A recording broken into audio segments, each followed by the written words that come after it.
हमारा जो चैप्टर चल रहा था वो चल रहा था बेटा जैव अणु, और इस जैव अणु चैप्टर में हम लोगों ने कल क्या क्या पढ़ा था एक बार मैं आपको दिखा देता हूँ। देखिएगा, इस चैप्टर में कल हम लोगों ने जैव अणु चैप्टर में कई सारी बातें करी थी। सबसे पहला बिंदु मैं एक बार फटाफट रिवाइज करा देता हूँ, ठीक है। सबसे पहला बिंदु मैंने आप लोगों को बताया था, पहला बिंदु वो ये था कि 118 तत्व हैं, जिसमें से तत्व जो है आपके सजीव में भी होते हैं, निर्जीव में भी होते हैं। फर्क किस चीज का होता है, कार्बन और हाइड्रोजन जो होता है आपस में अभिक्रिया का होता है। कार्बन और हाइड्रोजन की मात्रा सजीव में निर्जीव से ज्यादा होती है, ये आप लोगों को बता दिया था, ठीक है जी। उसके बाद ये डाटा जो है CN राव की जो अंडरस्टैंडिंग केमिस्ट्री है जो बुक है उससे लिया गया था। इसके बाद में अभी एक और चीज बतानी है, उसके बाद में आगे बढ़ते हैं। दूसरा बिंदु मैंने या तीसरा बिंदु ये बताया था, ये जो रासायनिक तत्व जो होते हैं ये जो कोशिका के अंदर मिलते हैं, ठीक है। जीव द्रव्य में मिल रहे हैं, कितने मिल रहे हैं, 34 तत्व मिल रहे हैं। आगे बढ़ने से पहले एक बिंदु मैं बता देता हूँ यहाँ पर। कल मैंने आपको ये चीज बताई थी क्या दोस्त, कि जितने भी रासायनिक तत्व मिलते हैं, आज का पहला बिंदु बता देता हूँ। एक कोशिका के अंदर क्या मिल रहे थे, रासायनिक तत्व मिल रहे थे, ठीक है जी। अब ये जो रासायनिक तत्व जो मिल रहे थे ये क्या बना रहे थे, जीव द्रव्य बना रहे थे, ये बता दिया था। कितने रासायनिक तत्व मिल रहे थे मैंने आपको बताया था, सजीवों के अंदर कितने मिलते हैं, 34 मिलते हैं। ये जो 34 तत्व जो होते हैं, क्या बोला था, ये जो 34 तत्व जो जीव द्रव्य में मिल रहे थे, कोशिका में मिल रहे थे, इन्हीं को हम बोलते हैं कोशिकीय कुंड। कोशिकीय कुंड कहा जाता है, सेल्यूलर पूल कहा जाता है। ये एक वर्ड रह गया था जो बताना था कि कोशिकीय कुंड, कुल कोशिकीय कुंड, कुल कोशिकीय कुंड, टोटल सेल्यूलर पूल का मतलब क्या था कि टोटल तत्व, टोटल केमिकल्स, टोटल एलिमेंट्स जो किसमें मिलते हैं, कोशिका में मिलते हैं। कितने मिल रहे थे, 34 मिल रहे थे, जीव द्रव्य में मिल रहे थे, वो क्या कहलाता है, कोशिकीय कुंड कहलाता है। तो हम लोगों ने कल बात करी थी कि कोशिका के अंदर रासायनिक तत्व हैं, टोटल 34 हैं, और ये सारे के सारे ये 34 तत्व जो होते हैं ये मिलकर क्या कहलाते हैं, कोशिकीय कुंड कहलाता है, सेल्यूलर पूल कहलाता है। ये वर्ड रह गया था जो आपको बताना था, ठीक है। डन। अब ये जो 34 थे इनमें से 16 जो थे ये तो आवश्यक है ही हैं, जो 18 थे वो सहायक कहला रहे थे, ये मैंने आपको बता दिया था। 16 जो आवश्यक थे उनमें से अनिवार्य तत्व ये 3 थे, 90 to 93% पोर्शन बनाते। अधातु जो इलेक्ट्रॉन ग्रहण करते हैं नकल कर पर समझ कर, यानी 4 ये जो थे 3% पोर्शन बना रहे थे। धातु तत्व जो इलेक्ट्रॉन रिलीज करते हैं ये आपके 5% थे, ये वाले थे, ठीक है। कन्हैया का मन करा, कन्हैया का मन में मांगा क्या, मोमोज, लेकिन याद है ना आप लोगों को बता दिया था। फिर उसके बाद 16 जो आवश्यक तत्व जो थे उसमें से कुछ मुक्त आयन के रूप में भी मिल रहे थे, और बाकी जो थे वो यौगिक बना रहे थे। यौगिक जो थे वो कार्बनिक और अकार्बनिक थे। कार्बनिक का मतलब जिसमें हाइड्रोकार्बन की श्रृंखला होगी, अकार्बनिक जैसे हमारा क्या हो गया, जल हो गया, लवण हो गया, ठीक है। अब बात आ रही थी, ये मैंने आपको बता दिया, परमाणु मिलकर अणु बनाता है, अणु मिलकर यौगिक बनाते हैं, ये बता दिया था। अब ये जो 16 आवश्यक तत्व जो थे इनमें से कार्बनिक कौन से थे, ये हमारे 4 थे। कौन कौन से, कार्बोहाइड्रेट, प्रोटीन, लिपिड, न्यूक्लिक अम्ल। परसेंटेज आपको याद रखनी थी, 10 to 15% कौन है, प्रोटीन है, 5 to 7 कौन है, न्यूक्लिक अम्ल है, 3% कार्बोहाइड्रेट है, 2% लिपिड है, जल 70 to 90% होता है, गैस लवण ये 2% होता है, और मुक्त आयन जो होते हैं, sodium ion, chlorine ion, potassium ion, ये 1% फॉर्म में मिलते हैं। ये पूरी ये वाला चार्ट जो था इंपॉर्टेंट था, ये याद रखना था। इसके बाद हम लोगों ने बात करी कार्बनिक यौगिक। पर्टिकुलरली हम किसकी बात कर रहे थे, कार्बनिक यौगिक जो होते हैं जिनको हम जैव अणु बोलते हैं, ये 2 भागों में बटे होते हैं। एक होते हैं सूक्ष्म अणु और एक होते हैं दीर्घ अणु। माइक्रोमोलिक्यूल्स, मैक्रोमोलिक्यूल जिनका आणविक भार जो होगा 18 से 800 डाल्टन के बीच होएगा, उनको हम बोलते हैं सूक्ष्म अणु। जिनका 1000 डाल्टन से ज्यादा होएगा, 10,000 या उससे भी ज्यादा होएगा, उसको हम क्या बोलते हैं, दीर्घ अणु बोलते हैं, ठीक है। सभी कार्बनिक यौगिक जो होते हैं उन्हीं को हम क्या बोलते हैं, जैव अणु बोलते हैं। ये मैंने आपको बता दिया था। लास्ट में हम जो टॉपिक पर पहुंचे थे वो ये पहुंचे थे कि भैया हमें किसका निरीक्षण करना है, हमें कार्बनिक पदार्थ का निरीक्षण करना है। अब कार्बनिक पदार्थ का अगर हमें निरीक्षण करना है तो हम कैसे करेंगे, तो हमने एक व्यक्ति का एग्जांपल लिया, एक बालक का, सुयश को, और हमने बोला सुयश ये काम कर, ये एक जीवित ऊतक ले आ, जैसे वो लीवर का टुकड़ा ले आया या पत्ती ले आया। अब उसमें से हमें कार्बनिक, और हमें उसमें से कार्बनिक जो पदार्थ जो था उस कार्बनिक पदार्थ में से माइक्रोमोलिक्यूल और मैक्रोमोलिक्यूल को सेपरेट करना है। तो कैसे करेंगे ये हमने पढ़ना था। तो हमने देखा क्या, सबसे पहले हम क्या करेंगे सर, हम एक खरल मूसल लेंगे जिसमें हमने सबसे पहले उस ऊतक को डाला, उस ऊतक को मिक्स किया किसके साथ, ट्राइक्लोरो एसिटिक एसिड। और उससे ट्राइक्लोरो एसिटिक एसिड क्यों लिया था, क्योंकि ये कोशिका को तोड़ देता है। कोशिका टूट जाएगी तो उसका जीव द्रव्य इस एसिड में घुल जाएगा। अब जीव द्रव्य में कार्बनिक और अकार्बनिक पदार्थ दोनों है या नहीं है, यहां तक हम लोगों ने बात कर ली थी। देख दोस्त, कल तक जो मैंने पढ़ाया था वहां पर मैंने तेरे को कार्बनिक पदार्थ बता दिए थे, ठीक है। कार्बनिक पदार्थ मैंने तेरे को बता दिए थे कौन से होते हैं। कार्बनिक पदार्थ वो होते हैं जिनमें हाइड्रोकार्बन की श्रृंखला होती है, जिनमें क्या होती है, हाइड्रोकार्बन की श्रृंखला होती है, कार्बन हाइड्रोजन की श्रृंखला होती है, उसको हम क्या बोलते हैं, कार्बनिक पदार्थ बोलते हैं। यहां तक की बात समझ में आ गई थी, तो काम नहीं चलेगा। देख कार्बनिक पदार्थ बताए थे जो किससे बने हुए थे, कार्बन और हाइड्रोजन की श्रृंखला से बने हुए थे। हमने बोला था ये कार्बनिक पदार्थ जो है दो प्रकार के अणुओं से बने होते हैं, एक को हमने बोला माइक्रोमोलिक्यूल और एक को हमने बोला मैक्रोमोलिक्यूल। यहां तक की बात मैंने आपको बता दी थी। माइक्रोमोलिक्यूल क्या थे, जिनका 800 डाल्टन से कम आणविक भार होएगा, ठीक है, उनको हम क्या बोलेंगे, माइक्रोमोलिक्यूल। और जिनका 800 डाल्टन या 1000 डाल्टन से ज्यादा आणविक भार होएगा, उनको हमने क्या बोला था, मैक्रोमोलिक्यूल बोला था। ये मैंने आपको बता दिया था। डन।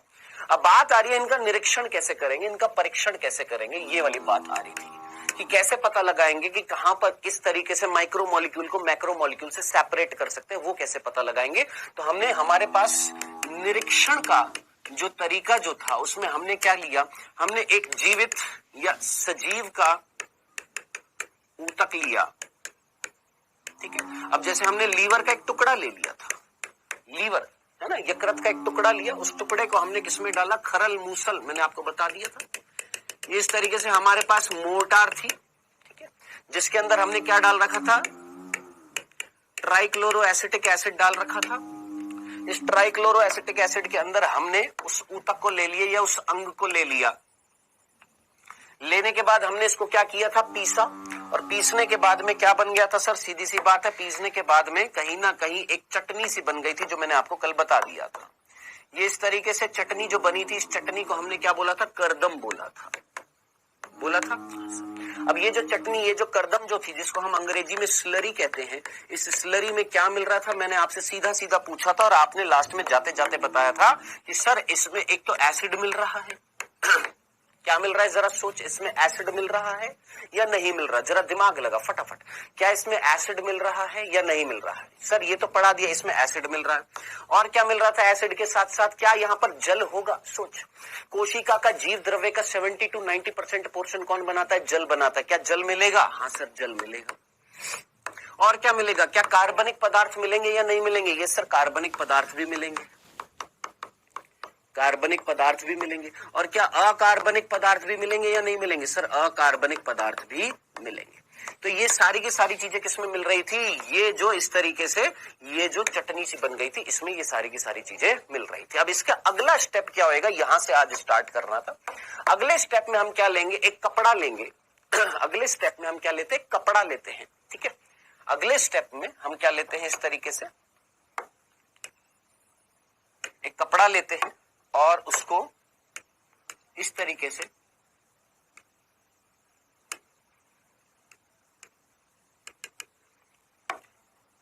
कीप जो होती है उसके ऊपर लगा देते हैं। ये हमारी कीप है या फनल जिसको हम बोल सकते हैं। इस फनल के ऊपर हमने ये क्लोथ डाल दिया है, सिंपल कपड़ा ले लिया है, सिंपल सा कपड़ा, ठीक है। इसको हम चीज क्लोथ भी बोल देते हैं, कई बार बटर पेपर भी यूज में ले लेते हैं। सिंपल हमने एक कपड़ा ले लिया है। अब इस कपड़े के ऊपर हम क्या डालेंगे, ये जो हमारे पास ये जो करदम, ये जो चटनी, ये जो स्लरी आई थी, ठीक है, ये जो चटनी जो हमारे पास आई थी, जिसको हमने क्या बोला था, करदम बोला था, इस करदम को हम यहां पर डालेंगे, इस कपड़े के ऊपर डाल दिया, कपड़े के ऊपर डाल दिया। फिर ये कपड़े को निचोड़ेंगे। अब निचोड़ेंगे तो जरा सोच, कुछ चीजें जो है नीचे आती जाएंगी, बढ़ती जाएंगी।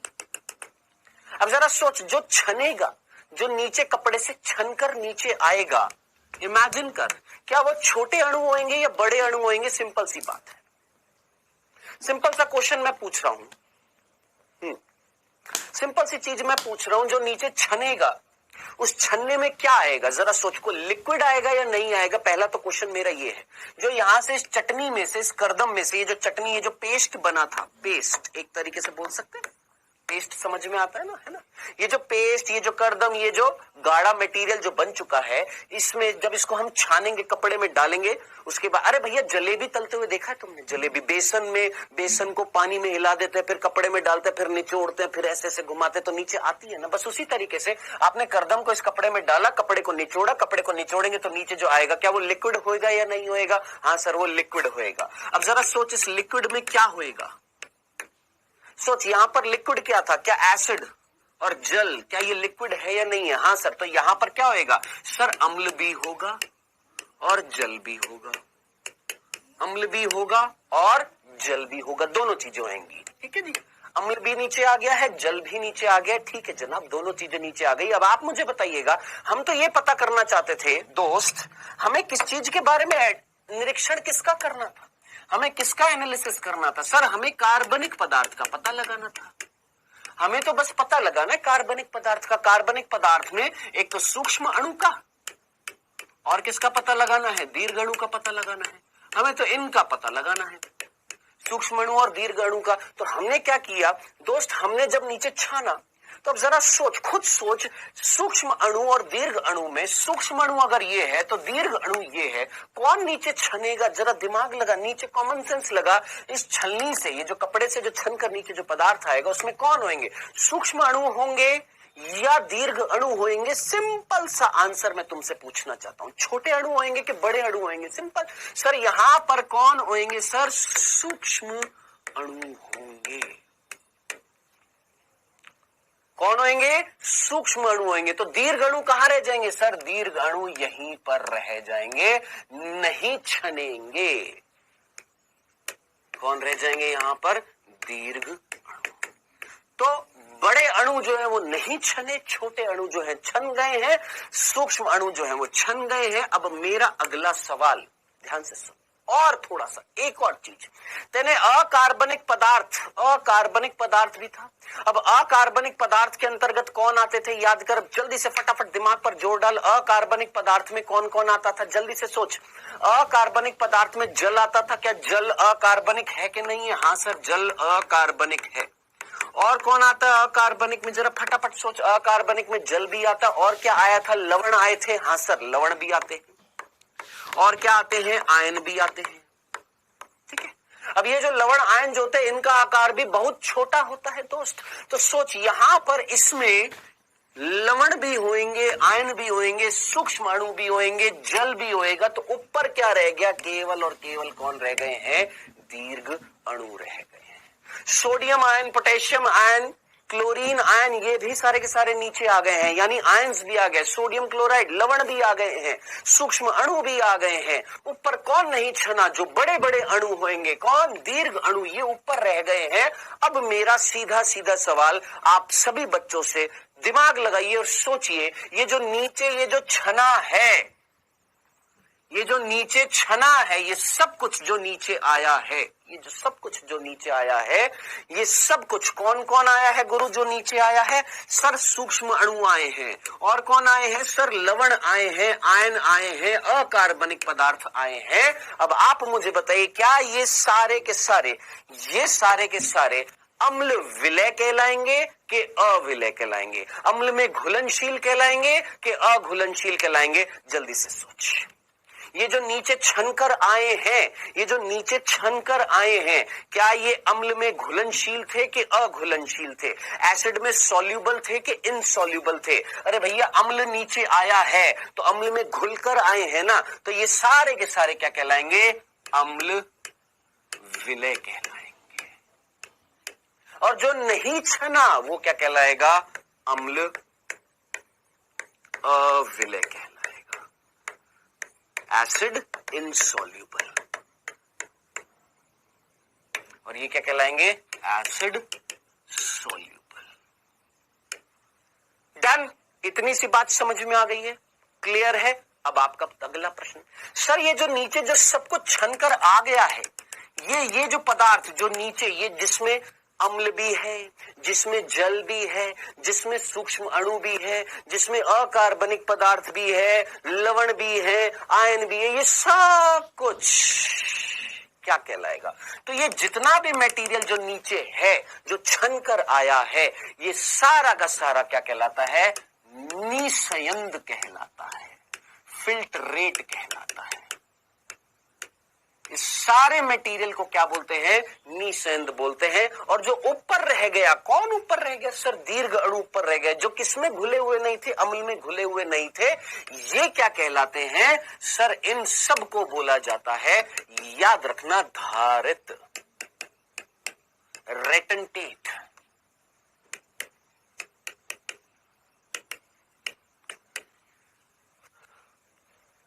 धारित, रेटेंटेट। वापस से सुनिए, फिर से सुनिए, जिसको एक बार में समझ में नहीं आया दूसरी बार समझा रहा हूं। देख, हम करना क्या चाहते थे दोस्त? हम यहां पर एनालिसिस करना चाहते थे। कुल मिलाकर हम किसको अलग करना चाहते थे? हम सूक्ष्म अणुओं को दीर्घ अणुओं से अलग करना चाहते थे। तो हमने क्या किया?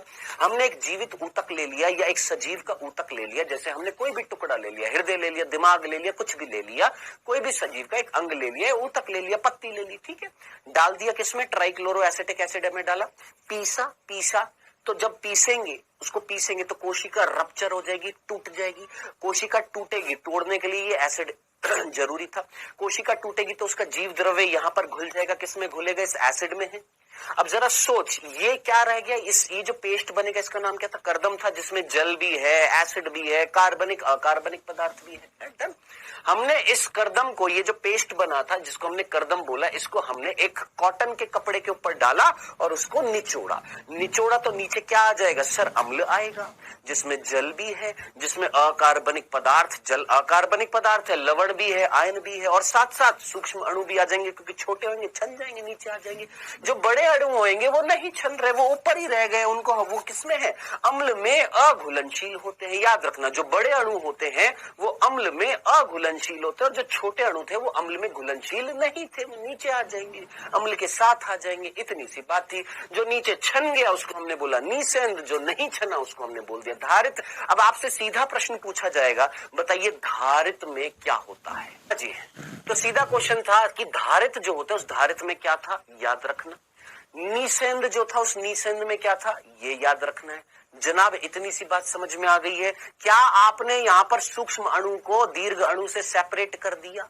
हमारा उद्देश्य क्या था? ये सोच, हमारा काम क्या था? हमें करना क्या था सर? हमें सेपरेट करना था। किसको सेपरेट करना था सर? सूक्ष्म अणुओं को दीर्घ अणुओं से सेपरेट करना था। अब यहाँ पर क्वेश्चन आता है कि सर सूक्ष्म अणु कौन से होते हैं, सूक्ष्म अणु कौन से होते हैं और दीर्घ अणु कौन से होते हैं? ये प्रश्न आ रहा है। सूक्ष्म अणुओं का एग्जाम्पल बता दीजिए, दीर्घ अणुओं का एग्जाम्पल बता दीजिए। ठीक है, सूक्ष्म अणुओं का एग्जाम्पल बता दीजिए, दीर्घ अणुओं का एग्जाम्पल बता दीजिए। तो यहां पर हम पढ़ने वाले हैं सूक्ष्म अणु और दीर्घ अणु। इधर देखिएगा, सूक्ष्म अणु और दीर्घ अणु। कल मैंने आपको जस्ट एक एग्जाम्पल बताया था। मैंने बताया था एक ईंट है और एक दीवार है। याद आ रहा है? एक एग्जाम्पल बताया था इस तरीके से, एक ईंट है और एक दीवार है। दीवार बड़ा है, दीवार बड़ी है, ईंट छोटी है। तो क्या ईंट को मैं इकाई बोल सकता हूं? बोल, ये जो इकाई जो होती है इसको मैं इकाई बोल सकता हूं? कि नहीं बोलूंगा? बोलूंगा ना, इसको क्या बोलूंगा? यूनिट बोलूंगा। अब मुझे बता, क्या ये जो दीर्घ अणु है, क्या मैं इसको बोल सकता हूं ये इकाई का बहुलक है? इकाई का बहुलक है। सोच, बहुलक को अंग्रेजी में बोलते हैं पॉलीमर। ठीक है, जब कई सारी इकाइयां एक दूसरे से जुड़ जाती हैं तो उसको हम क्या बोलते हैं? बहुलक कहते हैं, पॉलीमर कहते हैं। क्या बोल सकते हैं? इतनी सी बात, बच्चों वाली बात है, 9th क्लास की बात है ये, सिंपल सी बात। ये है एक सिंगल यूनिट, और ऐसी यूनिट जब मिल जाती हैं, जुड़ जाती है बहुत सारी संख्या में, तो उसको हम पॉलीमर बोलते हैं। ये इकाई को हम क्या बोलेंगे? मोनोमर बोलेंगे। अंग्रेजी में इसको क्या बोलते हैं? मोनोमर। इकाई को क्या बोलते हैं? मोनोमर। और ऐसे कई सारे मोनोमर जब जुड़ जाते तो क्या बनता है? पॉलीमर बनता है। सूक्ष्म अणु मिलकर क्या बनाते हैं? दीर्घ अणु बनाते हैं। ऐसा बोल सकता हूं सीधे सरल भाषा में। सूक्ष्म अणु आगे चलकर क्या बनाते हैं? दीर्घ अणु बनाते हैं। सूक्ष्म अणु मीन्स इकाई और दीर्घ अणु मीन्स जो सूक्ष्म अणुओं से बनी होगी। डन? क्लियर? चले आगे। आइए अब बात करते हैं एग्जाम्पल। सूक्ष्म अणु के एग्जाम्पल और दीर्घ अणु के एग्जाम्पल। सबसे पहली चीज, सबसे पहला बिंदु बहुत सीधा सीधा, आप बहुत अच्छे तरीके से जानते हैं और फटाफट आंसर देंगे मेरे को बेटा, फटाफट आंसर देंगे। सबसे पहला जल्दी से मुझे बताइएगा, आप सभी ने अमीनो एसिड नाम सुना होगा। 9th क्लास में ये चीज आ जाती है, अमीनो अम्ल सुना है।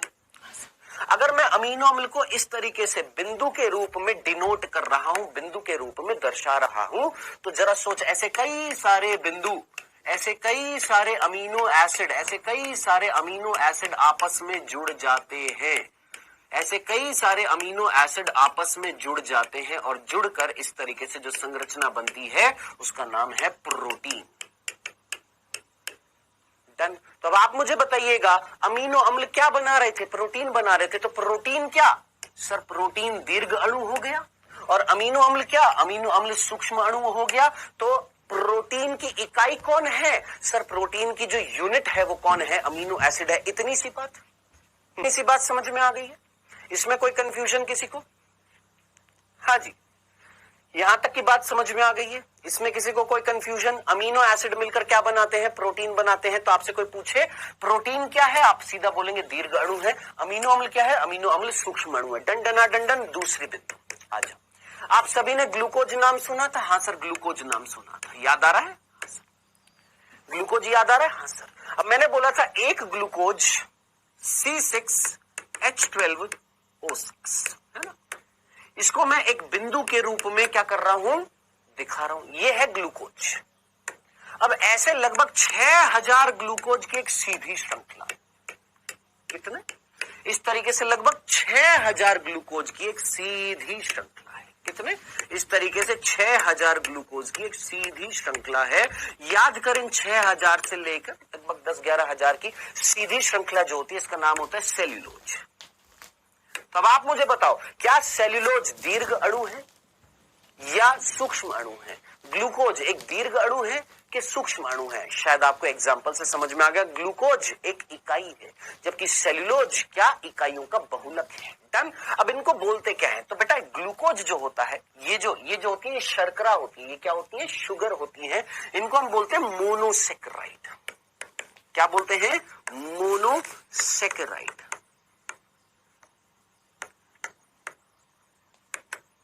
क्या बोलते हैं? मोनोसेकेराइड बोलते हैं। हिंदी में भी मोनोसेकेराइड। ठीक है जी। मोनोसेकेराइड मींस एकल इकाई। अब जरा सोच, सेल्यूलोज को मैं क्या बोलूंगा? मोनोसेकेराइड, डाइसेकेराइड या पॉलीसेकेराइड? इसको हम बोलते हैं पॉलीसेकेराइड। तो पॉलीसेकेराइड, पॉलीसेकेराइड, पॉलीसेकेराइड कि ये अमीनो अम्ल है, अमीनो अम्ल का समूह, अमीनो अम्ल आपस में जुड़ जाते क्या बनाता है? प्रोटीन। ये एक मोनोसेकेराइड है, ये एक मोनोसेकेराइड है। ऐसे कई सारे हजारों की तादाद में मोनोसेकेराइड जब जुड़ जाते तो क्या बनता है? पॉलीसेकेराइड बनता है। तो पॉलीसेकेराइड दीर्घ अणु, मोनोसेकेराइड सूक्ष्मसेकेराइड एकल इकाई। ऐसी कई मोनोसेकेराइड जब जुड़ जाएंगी तो क्या बनेगा? पॉलीसेकेराइड बनेगा। तो पॉलीसेकेराइड दीर्घ अणु होते हैं, मोनोसेकेराइड सूक्ष्म अणु होते हैं। चलिए, 2 एग्जाम्पल हो गए। तीसरा एग्जाम्पल आराम से ध्यान से सुनना। आप में से कितने बच्चों ने, जो ड्रॉपर होंगे, ये 12th क्लास में भी होंगे, ये वर्ड सुना होगा न्यूक्लियोटाइड? सुना है? कितने बच्चों ने ये वर्ड सुना? न्यूक्लियोटाइड सुना है? न्यूक्लियोटाइड नहीं सुना? मैंने सेल वाले चैप्टर में पढ़ाया था आपको, सेल वाले चैप्टर में, है ना। देख, एक होता है फॉस्फेट, पी मींस फॉस्फेट, एक होता है शर्करा, शुगर, और उससे जुड़ा होता है नाइट्रोजन बेस, एनबी। क्या सर? पी कौन है बेटा? पी जो है यहां पर कौन है? फॉस्फेट है। इसी चैप्टर में पढ़ेंगे। फॉस्फेट मींस फॉस्फोरस से बना हुआ एक समूह। एस कौन है? शुगर, शुगर मीन्स शर्करा। कौन सी शर्करा? पढ़ेंगे पेंटोज शर्करा। एनबी कौन है? नाइट्रोजन क्षार, हिंदी में बोलते हैं नाइट्रोजन क्षार बोलते हैं, और इंग्लिश में बोलते हैं नाइट्रोजन बेस। ये क्या होता है? जब आएगा तब बात करेंगे, अभी सिर्फ इतना सा कि ये कोई रसायन है जिसमें नाइट्रोजन है, ये एक शर्करा है और ये एक फॉस्फेट है। ये तीन चीजें मिलकर क्या कहलाती है? न्यूक्लियोटाइड कहलाती है।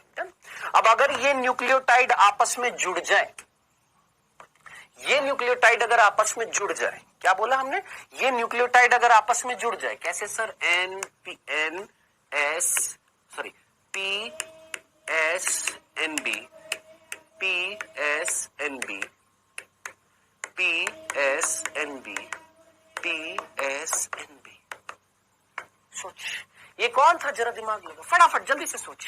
सर ये एक न्यूक्लियोटाइड है, ये एक न्यूक्लियोटाइड है, ये एक न्यूक्लियोटाइड है, ये एक न्यूक्लियोटाइड है। मैंने कहा यस, ये कौन है? सर ये न्यूक्लियोटाइड है, PSNB। ये कौन है? न्यूक्लियोटाइड है।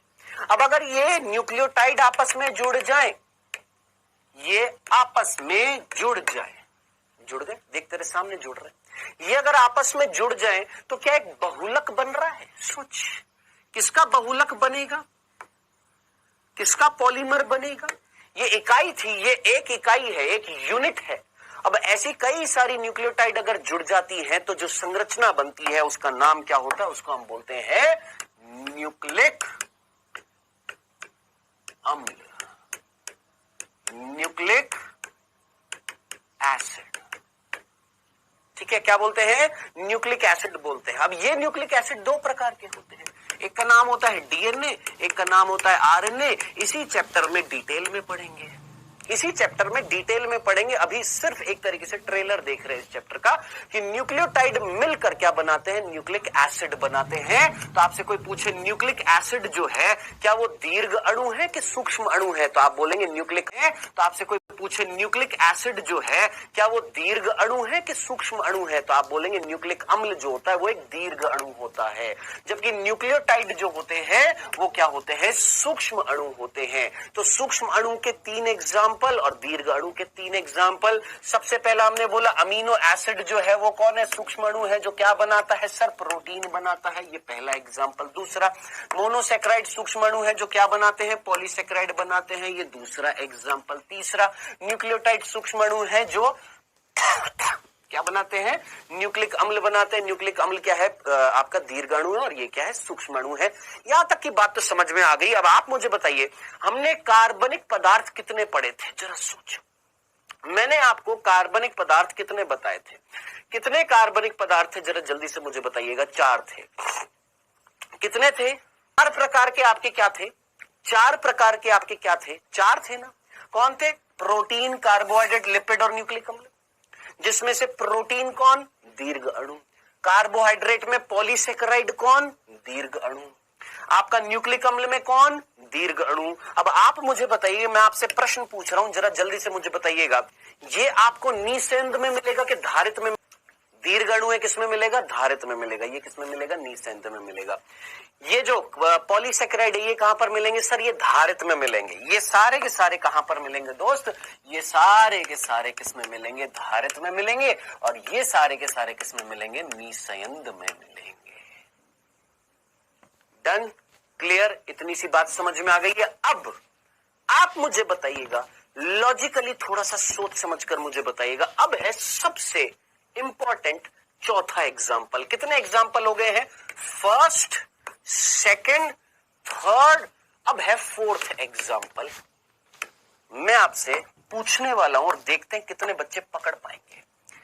देख मेरे भाई, जैसे न्यूक्लिक अम्ल को किसने बनाया? न्यूक्लियोटाइड ने। उसी प्रकार पॉलीसेकेराइड को किसने बनाया? मोनोसेकेराइड ने। उसी प्रकार प्रोटीन को किसने बनाया? अमीनो अम्ल ने। डन? एक चीज रह गया और वो क्या रह गया? लिपिड। एक चीज रह गई और वो क्या रह गई? ये लिपिड रह गई है। ठीक है। अब बेटा लिपिड जो होता है ये किससे बना होता है? 2 चीजों से। किससे? अंग्रेजी में बोलते हैं फैटी एसिड, हिंदी में बोलते हैं वसीय। दोनों चीजें मिलकर लिपिड बनाती हैं। अब आप थोड़ा सा लॉजिक के साथ सोचिए कि जैसे न्यूक्लिक अम्ल कौन बना रहा था? ये बना रहे थे। है ना। और प्रोटीन कौन बना रहा था, अमीनो एसिड बना रहा था। पॉलीसेकेराइड कौन बना रहा था, मोनोसेकेराइड बना रहा था। लिपिड को कौन बना रहा है, ये दोनों बना रहे हैं। तो उस हिसाब से सूक्ष्म अणु कौन होना चाहिए और दीर्घ अणु कौन होना चाहिए, किस हिसाब से सर, इस हिसाब से कि न्यूक्लिक अम्ल इसने बनाया तो ये है सूक्ष्म अणु, ये है दीर्घ अणु। पॉलीसेकेराइड इसने बनाया, ये है सूक्ष्म अणु, ये है दीर्घ अणु। प्रोटीन इसने बनाया, ये है सूक्ष्म अणु, ये है दीर्घ अणु। आपने इसको दीर्घ अणु क्यों बोला था, जरा सोच, क्योंकि ये धारित में मिल रहा था, है ना, इसलिए। एक तो रीजन ये भी था। दूसरा रीजन, दीर्घ अणु का मतलब क्या था, दीर्घ अणु का मतलब क्या था, जिनका वेट ज्यादा था या कम था। सर, जिनका आणविक भार, मॉलिक्यूलर वेट जो था, MOL मॉलिक्यूलर वेट जो था, वो 800 डाल्टन से, या मैं बोलूंगा 1000 डाल्टन से 10,000 डाल्टन के बीच में था। यही था ना, यही था ना। और जिनका मॉलिक्यूलर वेट जो था वो 800 डाल्टन से कम था।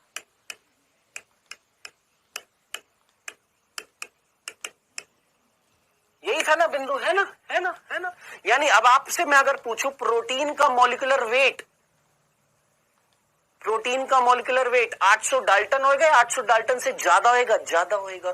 पॉलीसेकेराइड का ज्यादा होएगा, न्यूक्लिक एसिड का ज्यादा होएगा। इनका 800 डाल्टन से कम है, इसका भी कम है, इसका भी कम है ना। अब यहां पर आते हैं, इधर देखना, कंसेप्ट को समझना, बहुत सीधा सीधा कंसेप्ट है। ये थी एक इकाई जिसने लाखों हजारों इकाइयां जुड़कर ये बनाया। ये थी एक इकाई जिसने हजारों इकाइयां जुड़कर ये बनाया। ये थी एक इकाई जिसने हजारों इकाइयां जुड़कर ये बनाया।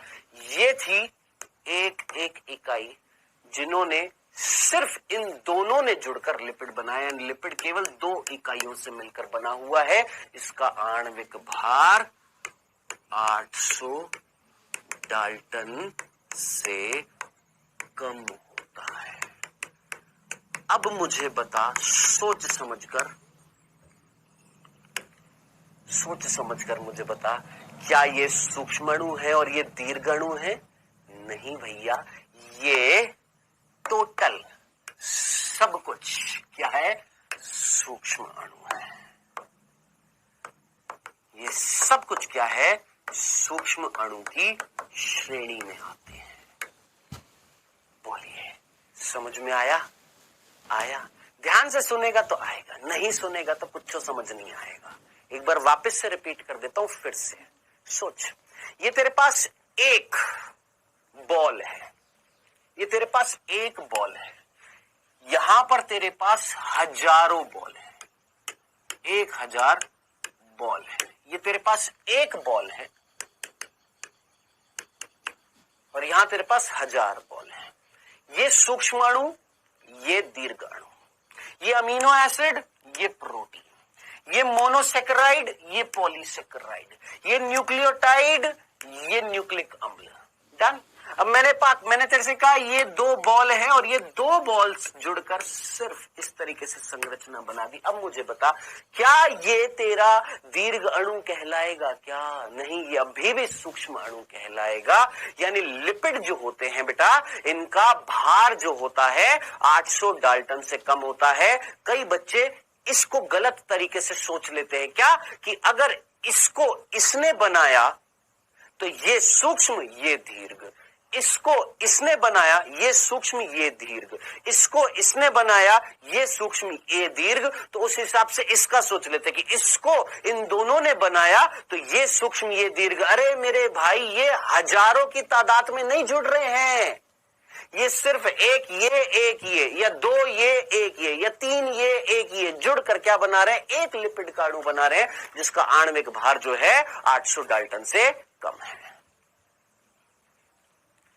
बोलिए, क्या ये चीज समझ में आ गई? हाँ जी, इतनी सी बात समझ। अरे भैया, सीधा सीधा लिपिड 800 डाल्टन से कम है वेट इसका, तो इसको मैं क्या बोलूंगा, सूक्ष्म अणु। डन। अब अगला प्रश्न, अगला प्रश्न ध्यान से सुन, अगला प्रश्न ध्यान से सुनिएगा। अब मैं आपसे पूछ रहा हूं, जल्दी से मुझे बताइएगा, ये जो लिपिड जो होते हैं बेटा, ये 2 प्रकार के होते हैं। लिपिड जो होते हैं 2 प्रकार के होते हैं, एक होता है फैट और एक होता है ऑयल। अब आप मुझे बताइए, लिपिड अगर सूक्ष्म अणु है तो बताइए ये कहां पर मिलेगा?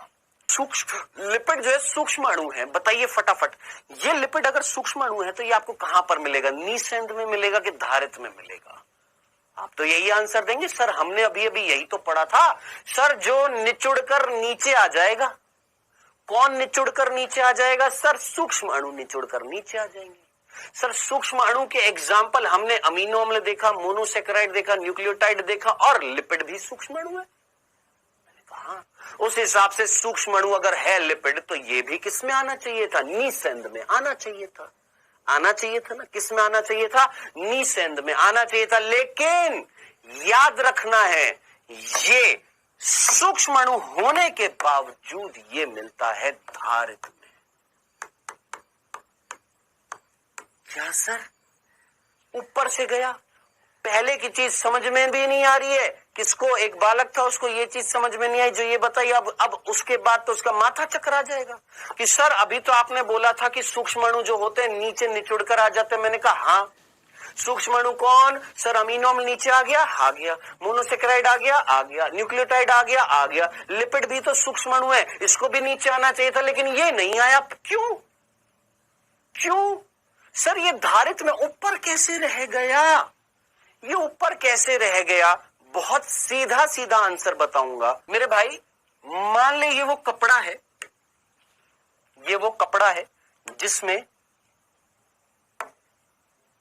ये छोटे छोटे छेद थे।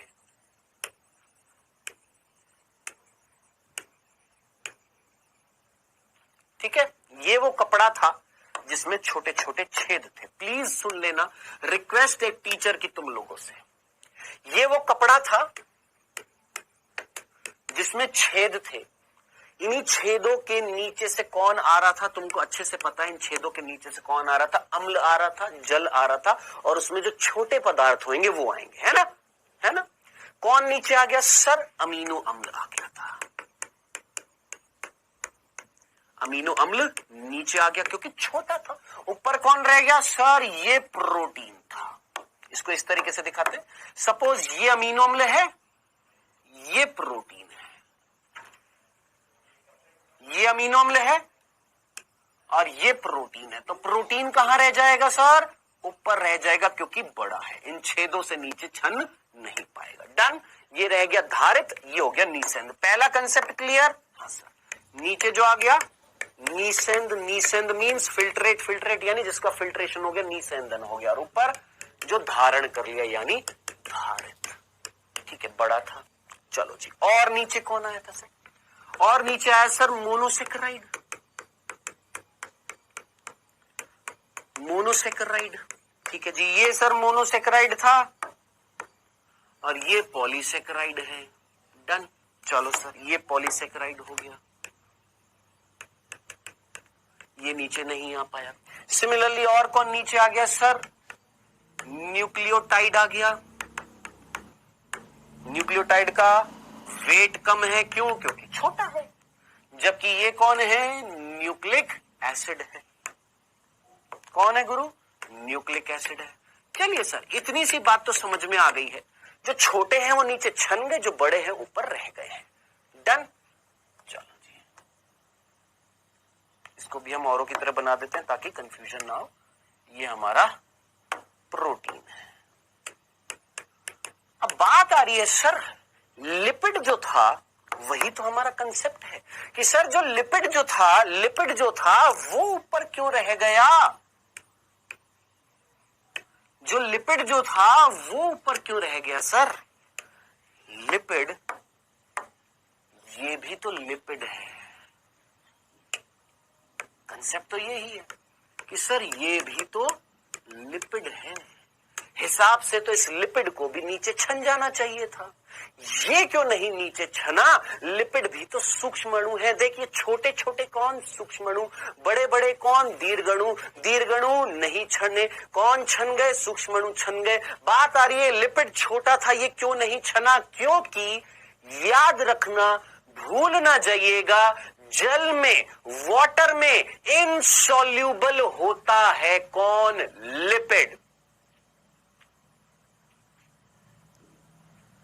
क्या बोला हमने? लिपिड वाटर में इनसोल्यूबल होता है। अब आप मुझे बताइए, नीचे क्या वाटर आ रहा था? हाँ सर।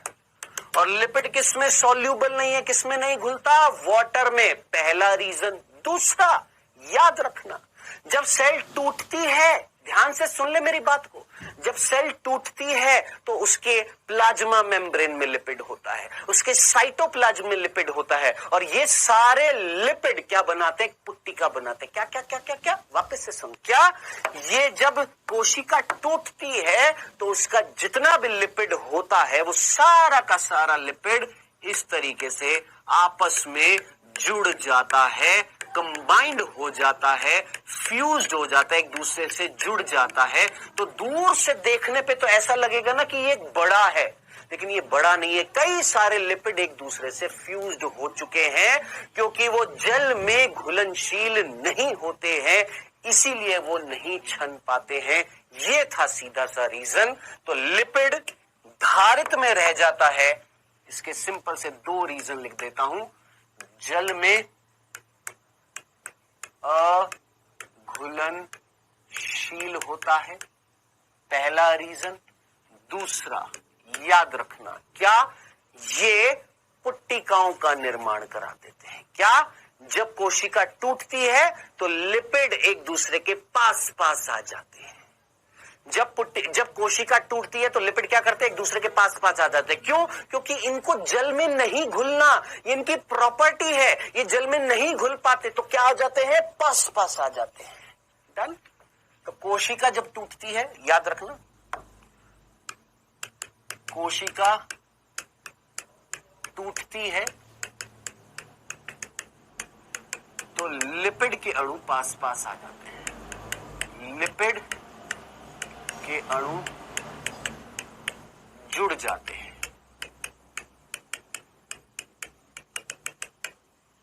अब कई सोचते हैं सर ये लिपिड जुड़ गए तो क्या ये पॉलीमर बन गए? नहीं, एक लिपिड एक लिपिड एक लिपिड, ऐसे कई सारे लिपिड एक दूसरे के पास पास आ गए हैं तो वो ऊपर रह जाएंगे, ऊपर रह जाएंगे। एक लिपिड का आणविक भार 800 डाल्टन से कम होता है।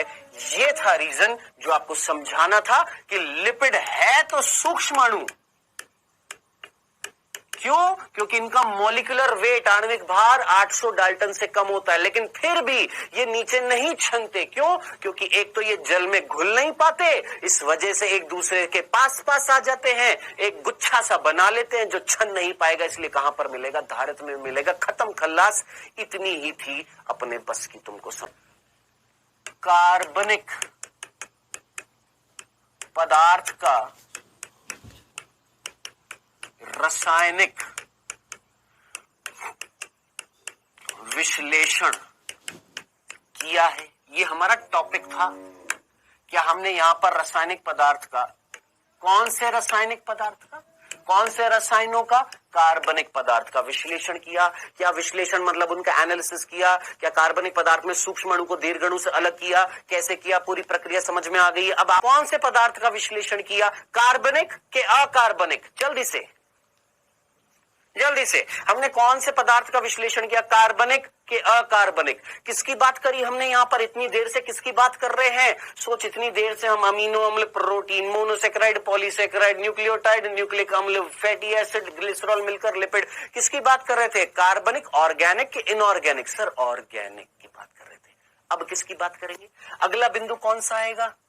जोन सा भी आएगा। यहां पर बिंदु कौन सा चल रहा था? चौथा। ये चौथा, ये तीसरा, ये पहला, दूसरा। ओके, ये बिंदु हमारा यहां पर तीसरा था, ये तीसरा पॉइंट था। अब है चौथा बिंदु। अच्छा, कई बच्चे इसमें बिंदुओं से कंफ्यूज हो जाएंगे, तो मैं आज के बिंदु इस तरीके से लिख देता हूं बेटा। इसको मैं इस तरीके से ए लिख देता हूं, ये ए था। नेक्स्ट ये बी था, नेक्स्ट ये सी था। फिर इस सी बिंदु में, यानी इस हेडिंग के अंतर्गत हमने विश्लेषण किया, जिसमें सबसे पहले सूक्ष्म अणु के एग्जांपल 1, 2, 3, 4, ये हमारा खत्म हो गया टॉपिक। अब इसके बाद में डी बिंदु। ठीक है, तो ए बी सी बिंदु के एग्जांपल सूक्ष्म अणु और दीर्घ अणुओं के 4-4 इस तरीके से। अब डी बिंदु। अब हम पढ़ने वाले हैं क्या? रासायनिक विश्लेषण करने वाले हैं। रासायनिक विश्लेषण करने वाले हैं। किसका? अकार्बनिक पदार्थ का। अभी तो हमने किसकी बात करी? कार्बनिक पदार्थ। अब किसकी बात करेंगे? अकार्बनिक पदार्थ की। ठीक है, तो हमने किसको भेजा था? हमने सुयश को भेजा था। हमने सुयश को भेजा था क्या करने के लिए? हमने सुयश को भेजा, बेटा एक काम कर। हाँ जी, हमने सुयश को भेजा था, बेटा एक काम कर कि जल्दी से एक टुकड़ा ले आया। वो ले आया, उसका एनालिसिस किया, उसमें सूक्ष्म अणुओं को दीर्घ अणुओं से अलग कर दिया। अब हम किसका पता लगाना चाहते हैं? अब हम अकार्बनिक पदार्थ का पता लगाना चाहते हैं। तो हमने सुयश को वापस से भेजा और उससे बोला कि एक पत्ती ले आया। वो अगेन एक पत्ती ले आया। अब मुझे बताइए, ये जो सजीव ऊतक जो है, पत्ती ले आया, या मान ले किसी का गुर्दा या यकृत ले आया। मान ले ये यकृत ले आया, मान ले ये यकृत है, मान ले ये पत्ती है। चलो जी, है ना, सजीव ऊतक है। हाँ सर, ले आया। अब की बार हम कुछ पीसेंगे वीसेंगे नहीं। अब हमने क्या किया, मुझे बता, इस सजीव ऊतक में क्या मिल रहा है जल्दी। इसमें जीव द्रव्य, इनकी कोशिकाओं में क्या मिलेगा सर? जीव द्रव्य मिलेगा। इस जीव द्रव्य में क्या क्या चीजें मिलेंगी सर? इस जीव द्रव्य में दो तरीके के पदार्थ मिलेंगे, कार्बनिक भी मिलेंगे और अकार्बनिक भी मिलेंगे। यौगिक मिलेंगे, जल भी मिलेगा ना, जल भी मिलेगा ना, जो अकार्बनिक का भाग है। चलो, कार्बनिक में आपके ऐसे कर देते हैं हम इसमें। कार्बनिक में आपके क्या मिलेंगे? सूक्ष्म अणु मिलेंगे, दीर्घ अणु मिलेंगे। अकार्बनिक में क्या क्या होएगा सर? अकार्बनिक में हमारे पास जल भी होएगा, लवण भी होंगे, आयन भी होंगे। यहां तक किसी को कोई दिक्कत? एक सजीव ऊतक में कोशिका है, कोशिका के अंदर जीव द्रव्य, उस जीव द्रव्य में कार्बनिक अकार्बनिक पदार्थ है। कार्बनिक पदार्थ जो है वो सूक्ष्म अणु दीर्घ अणु से बने हुए। अकार्बनिक पदार्थ में जल भी आता है, लवण भी आता है, आयन भी आता है। डन।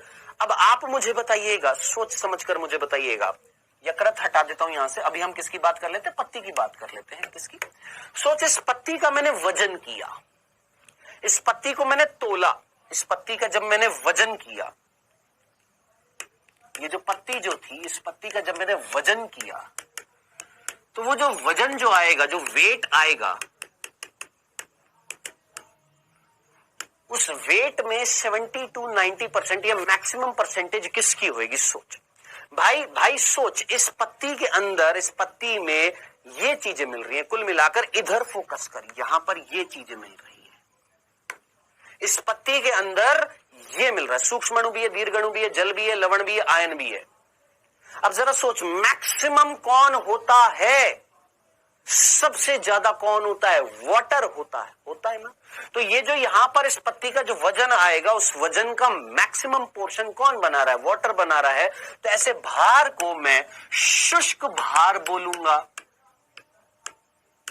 या नम भार बोलूंगा। सोच, नम भार बोलूंगा या शुष्क भार बोलूंगा। सोच, सिंपल सा क्वेश्चन। ऐसे भार को मैं शुष्क भार बोलूंगा, ड्राई वेट बोलूंगा या वेट वेट बोलूंगा। सोच, ड्राई वेट बोलूंगा कि वेट वेट बोलूंगा? सीधा सा क्या बोलेंगे? नम भार बोलेंगे। ठीक है सर, है ना? डन, कोई तकलीफ नहीं है। ठीक है सर। अब सुयश क्या लेकर आया सर? पत्ती लेकर आया। उस पत्ती को हमने क्या किया? वजन तोला उसका। वो जो वेट जो आएगा, वो जो वजन जो आएगा, वो क्या कहलाएगा? नम भार कहलाएगा, है ना? अब ये नम भार किसकी वजह से था सर? ये वाटर भी मिल रहा है, आयन भी है, लवण भी है, सूक्ष्म अणु भी है सर, दीर्घ अणु भी है सर, सब कुछ है। मैंने कहा ठीक है मेरे भाई, सब कुछ है यहां पर। ये जो नम भार जो था, मेजरली किसके कारण है? वाटर के कारण है। उसके अलावा ये सारी चीजें अब सुयश ने लाकर छोड़ दिया, है ना? छत पे रख दी। कहां पर रख दी? छत पे क्या रख दी? पत्ती रख दी। प्रकाश पड़ रहा है, किस पर पड़ रहा है? पत्ती पर पड़ रहा है। पत्ती पर जब प्रकाश लगातार पड़ रहा है, गर्मी हो रही है, तो क्या निकल जाएगा? सोच, वाटर निकल जाएगा। अब आप मुझे बताइए, इस पत्ती जब सूख जाएगी, क्या सूख जाएगी सर? पत्ती सूख जाएगी। तो पत्ती के सूखने से क्या निकल जाएगा सर? वाटर निकल जाएगा। अब ये जो सूखी हुई पत्ती है, ये इस तरीके से सूख गई है पत्ती, और ये इस तरीके से पत्ती मिल रही थी, ठीक है जी। पत्ती क्या हो गई? सिकुड़ गई है, पीली पड़ गई है,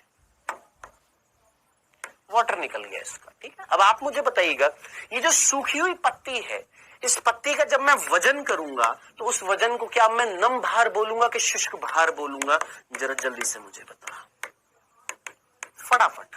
क्या बोलूंगा उसको? नम भार कि शुष्क भार? वेट वेट कि ड्राई वेट? सर इसको हम ड्राई वेट बोलेंगे। मैंने कहा ठीक है। अब आप मुझे बताइएगा, इस भार में क्या मिल रहा है? इस शुष्क भार में क्या क्या चीजें मिल रही है? जल मिल रहा है? नहीं सर, जल तो उड़ गया। तो क्या बच गया सर? आयन बच गए होंगे, लवण बच गए होंगे, आयन बच गए, लवण बच गए, सूक्ष्म अणु और दीर्घ अणु, इन दोनों को मिलाकर मैं कार्बनिक पदार्थ बोल दूं, किसी को कोई तकलीफ तो नहीं थी भाई। ये दोनों मिलकर क्या कहला रहे हैं? सूक्ष्म अणु दीर्घ अणु। ये सूक्ष्म अणु दीर्घ अणु मिलकर क्या कहला रहे? कार्बनिक पदार्थ। यहां पर लिख दूं कार्बनिक पदार्थ, कोई तकलीफ नहीं, कार्बनिक पदार्थ बच गया, है ना। और ये जो आयन लवण, ये क्या है? ये जो आयन्स बच गए हैं, लवण बच गए हैं, ये कौन है सर? ये अकार्बनिक है।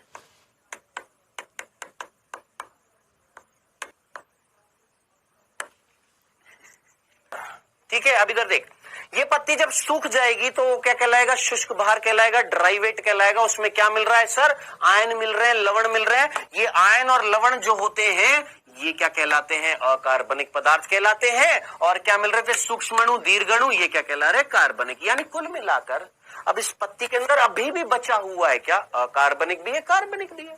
कार्बनिक कौन सा है? हमारे सूक्ष्म अणु दीर्घ अणु बचे, है ना। प्रोटीन जो अमीनो अम्ल से बने हुए हैं, पॉलीसेकेराइड जो मोनोसेकेराइड से बने हुए हैं, न्यूक्लिक एसिड जो न्यूक्लियोटाइड से बना हुआ है, और लिपिड भी है यहाँ पर। डन। साथ साथ क्या बच रहे हैं? आयन बच रहे हैं, लवण बच रहे हैं। डन। इतनी सी बात समझ में आ गई। अब इसके बाद क्या करेंगे?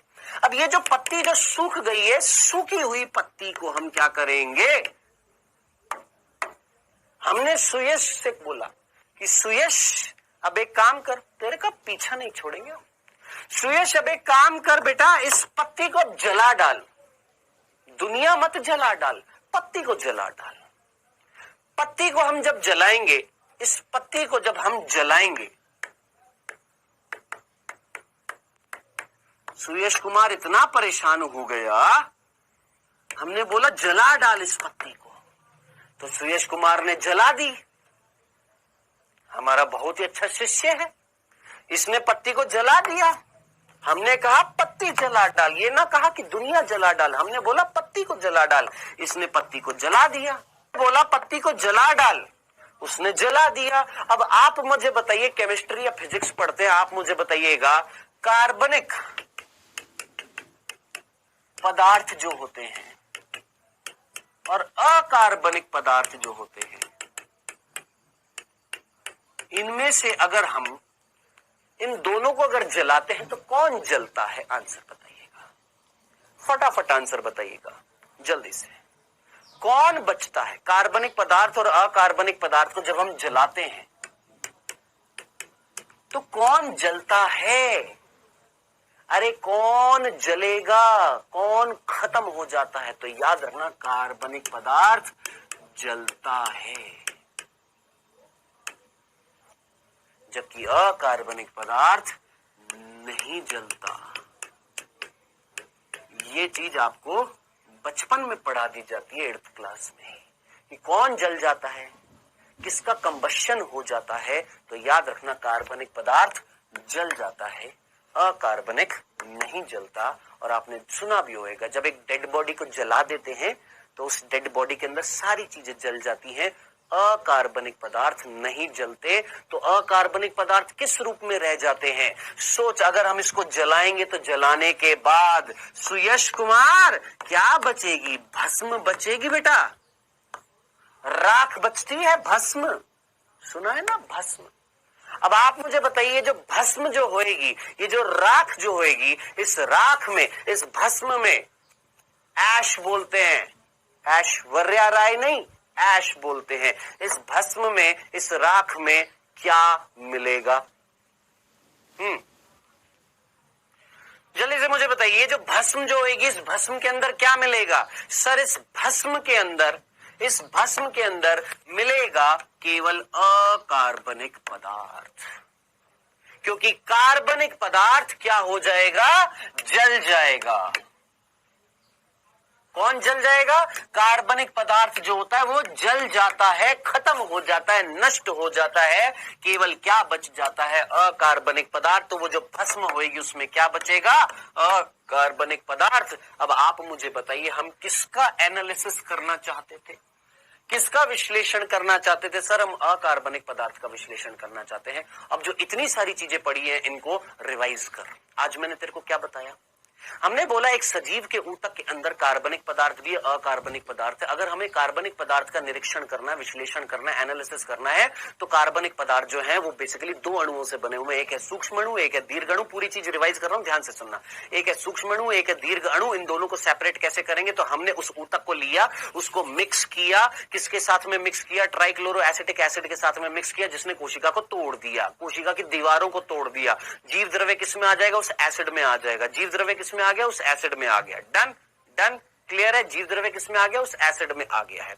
अब जीव द्रव्य उस एसिड में अगर आ गया है, उस जीव द्रव्य में प्रोटीन भी होंगे, प्रोटीन को बनाने वाले अमीनो एसिड भी होंगे, है ना।